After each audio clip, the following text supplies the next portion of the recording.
सीखना ही एकमात्र ऐसी चीज है जिससे मन कभी नहीं थकता, कभी डरता नहीं है और कभी पछताता नहीं है। प्यारे बच्चों, आपका स्वागत है। आज मैं आपके लिए लेकर आई हूँ +1 क्लास इंग्लिश की जो हमारी 5th पोइम है। This is the last poem also, father to son. आप बने रहिए मेरे साथ। जब तक आप वीडियो को ध्यान से नहीं सुनेंगे आपका कंसेप्ट क्लियर नहीं होगा। सिर्फ 5 क्वेश्चन के अंदर आपका पूरा कंसेप्ट क्लियर हो जाएगा। Let's start. What does the father want from his son? Father क्या चाहता है अपने बेटे से? The father wants his son's love, understanding and closeness. एक पिता, कोई भी पिता है, पोइम के अंदर भी जो पिता है वो अपने बेटे से उसका प्यार, उसकी समझदारी और उसके साथ क्लोज रिलेशन चाहता है। He does not want control over him. पिता बिल्कुल भी कंट्रोल करना नहीं चाहता, पूर्ण रूप से कंट्रोल करना नहीं चाहता उसके ऊपर। He wants only a warm relationship. वो सिर्फ एक अच्छा सा संबंध चाहता है अपने बेटे के साथ। They can talk freely and understand each other like boyhood. वे सिर्फ यही चाहते हैं कि वो फ्रीली बात कर सके बिना हेजिटेशन के और एक दूसरे की भावना को समझ सके। जैसे वो लड़का था छोटा, उस लड़कपन के दौरान, मतलब जब वो बचपन में था उस दौरान जो उसने फीलिंग शेयर की थी, वैसी ही फीलिंग वो चाहता है कि वो बेटा उसके साथ शेयर करे और एक दूसरे को समझे। Clear? Now see next. Explain. I have had no seed I sowed or none that Guru.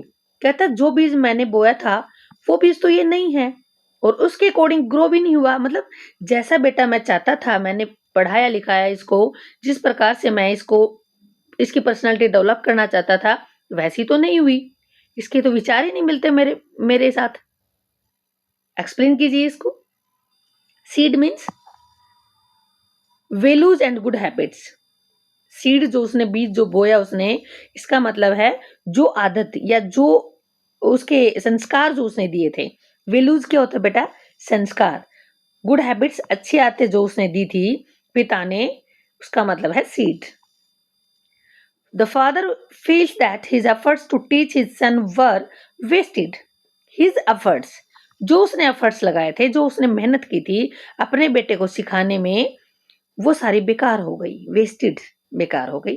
He believes that his son did not grow as per his wishes, कि अब उसकी विशेष के अनुसार, विश जो उसकी थी उसके अकॉर्डिंग उसका बेटा ग्रो नहीं हुआ, बड़ा नहीं हुआ।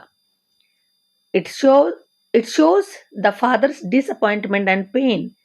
ये दिखाता है कि ये पिता की निराशा भरी भावनाएं और उसका दर्द। मतलब पिता बिल्कुल भी खुश नहीं है। What does silence surrounds us mean? Silence surrounds us. चुप्पी हमारे चारों तरफ घिरी हुई है। मीन्स घर में ऐसा वातावरण है कि कोई एक दूसरे से बात करना नहीं चाहता। कोई मीन्स पापा और बेटा। क्या मतलब है इसका? क्या करना चाहता है? It means that there is no real communication between them. इसका मतलब ये हुआ कि कोई बातचीत, वास्तव में जो अच्छे से बैठ करके एक दूसरे के साथ बातें शेयर करते हैं, फीलिंग शेयर करते हैं, ऐसी बातचीत नहीं होती। फॉर्मेलिटी हो रही है, हाय हेलो की। तो कहता है ऐसी बातचीत हमारे अंदर नहीं है। दे डोंट टॉक ओपनली और शेयर फीलिंग्स। वे ओपनली, खुलकर बात नहीं करते और अपनी फीलिंग्स को शेयर नहीं करते एक दूसरे के साथ। जब बड़े हो जाते हैं ना लड़के, तो वो बेटा कम बातें करते हैं अपने पिता से। इस वजह से कह रहा है, हालांकि पिता चाहता है कि उसके साथ शेयर करे वो बातें फ्रीली, कुछ भी हो बात अपने पिता को आकर बताए, लेकिन बेटा ऐसा नहीं कर रहा। This silence represents emotional separation. ये जो चुप्पी है उनके घर में छाई हुई है, ये इमोशनल सेपरेशन, मतलब इमोशनली वो एक दूसरे से भावनात्मक रूप से वो सेपरेट हो चुके हैं, अलग हो चुके हैं, वो शेयर करना नहीं चाहते। Next question. Why does the father call his son prodigal? क्यों उसके पापा उसको प्रोडिगल कहते हैं? प्रोडिगल क्या होता है बेटा? बहुत ज्यादा खर्चीला और अलग संसार में जीने वाला। Now see answer. He calls him prodigal because the son has gone away from his father emotionally. Prodigal का मतलब होता है कि इमोशनली जुड़ा हुआ ना होना। वैसे तो प्रोडिगल का मीनिंग खर्चीला भी होता है बेटा, लेकिन यहाँ सेंस ली हुई है कि वो पिता से बिल्कुल अलग फीलिंग रखने वाला बन गया है। वो इमोशनली उससे दूर जा चुका है। गोन अवे, दूर जा चुका है अपने पापा से इमोशनली, भावनात्मक रूप से। He has his own world and desires. उसका अपना संसार है और उसके अपनी खुद की इच्छाएं हैं जो पिता को पसंद नहीं है। The father thinks that if he son returned, पिताजी सोचते हैं अगर उसका बेटा आ जाता, ही वुड फॉरगिव हिम, वह उसे माफ कर देता। मतलब कोई भी गलती बेटे ने की होती, लेकिन अगर दिल से पिता के पास आ जाए तो माफ कर देगा। But all is in when, लेकिन सब एफर्ट्स बेकार गए, कोई फायदा नहीं हुआ, क्योंकि बेटा बिल्कुल भी दिल से पापा के पास आने को तैयार नहीं है, मीन्स फीलिंग्स को शेयर करने को तैयार नहीं है। Clear? Now see this is the last question and long question. Let's start. Question दो प्रकार से आ सकता है आपका। Does the poem talk of an exclusively personal experience or it is fairly universal? क्या पूर्ण रूप से पर्सनल एक्सक्लूसिव होता, पूर्ण रूप से पर्सनल एक्सपीरियंस को शो कर रही है, मतलब कोई एक पिता अपने खुद के अनुभव के बारे में बता रहा है सिर्फ, या फिर clearly, Fairlie means clearly universal है, समाज से जुड़ी हुई बातें हैं। मीन्स एक पिता के साथ जो इस पोइम में हो रहा है, क्या समाज में भी ऐसा हर पिता के साथ, हर बेटे के साथ ऐसा हो रहा है, ये आपको बताना है। या फिर क्वेश्चन ऐसे भी आ सकता है, what's the central idea of the poem father to son? Father to son जो पोइम है हमारे, उसका सेंट्रल आइडिया क्या होता है बेटा? मुख्य विचार क्या है, मेन आइडिया क्या है? देखिए, the poet Elizabeth Jennings talks about a very common and universal problem in her poem father to son. जो हमारी कवित्री है एलिजाबेथ जेनिंग्स, वो बातें कर रही है एक कॉमन एंड यूनिवर्सल, सब पूरे समाज में फैली हुई समस्या के बारे में, कि ये किसी एक पिता की प्रॉब्लम नहीं है, ये पूरे संसार में हो चुका है ऐसा, हर पिता और हर बेटा ऐसा बिहेव कर रहा है। उसने अपनी पोइम के अंदर कॉमन बात कही है, यूनिवर्सल प्रॉब्लम के बारे में बात की है। This poem comments on the relationships in the modern world. इस आधुनिक संसार में कैसे संबंध बन चुके हैं उसके ऊपर कमेंट कर रही है ये पोइम। कमेंट करना क्या होता है बेटा? टिप्पणी करना। दो they live in the same house, हालांकि वो सेम घर में रहते हैं, they don't understand each other. बेटा और पिता एक दूसरे को समझ ही नहीं पा रहे।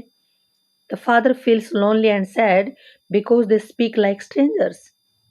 पिता बिल्कुल अकेला और उदासी महसूस करता है। उदास क्यों है? क्योंकि वो अजनबियों की तरह बात करते हैं, मीन्स फॉर्मेलिटी कर रहे हैं घर में, दिल से बातें शेयर नहीं कर रहे। His son has his own desires and dreams. उसका बेटा सिर्फ अपनी इच्छाओं और अपने सपनों के बारे में बात करता है। The poet shows the problem of generation gap and lack of communication in families.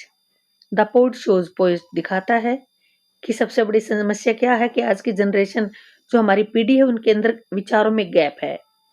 Lack of communication होता है, फैमिली के अंदर बातचीत की कमी हो चुकी है और ना ही अपनी बातें शेयर कर पाते हैं, तो इमोशनल अटैचमेंट कैसे होगा? The father feels like a stranger, वो अजनबी की तरह अपने घर में महसूस करता है, because his son does not share his thoughts और इमोशंस विद हिम, क्योंकि उसका बेटा अपने पिता के साथ अपने थॉट्स, अपने विचारों को, अपनी भावनाओं को शेयर नहीं करता। The father loves his son, पिता अपने बेटे को बहुत ज्यादा प्यार करता है। If his son returns to his father's house, अगर उसका बेटा अपने पिता के घर आ जाए, वैसे तो सेम घर में रहते हैं बट दिल से घर में रहे, कहना ये चाहता है, ही वुड फॉरगिव हिम, उसे माफ कर देगा। He wants to revive the old love, वही जो बचपन में एक दूसरे को प्यार करते थे, क्योंकि आपको पता है कि बच्चे अपने पापा को बहुत ज्यादा प्यार करते हैं, लड़के जब छोटे होते हैं, लेकिन बाद में वो अपने आप को बड़ा समझने लग जाते हैं और पापा से सारी बातें शेयर नहीं करते।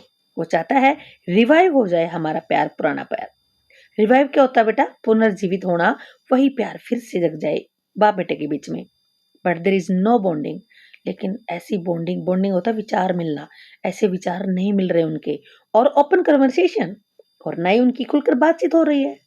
कन्वर्सेशन क्या होता है बेटा? बातचीत होना।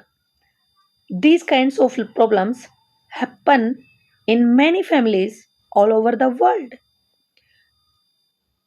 इस प्रकार की समस्या पूरे संसार में घटित हो रही है आजकल, काफी परिवार में, पूरे संसार में, ऑल ओवर द वर्ल्ड, पूरे संसार में काफी परिवारों में ऐसा हो रहा है।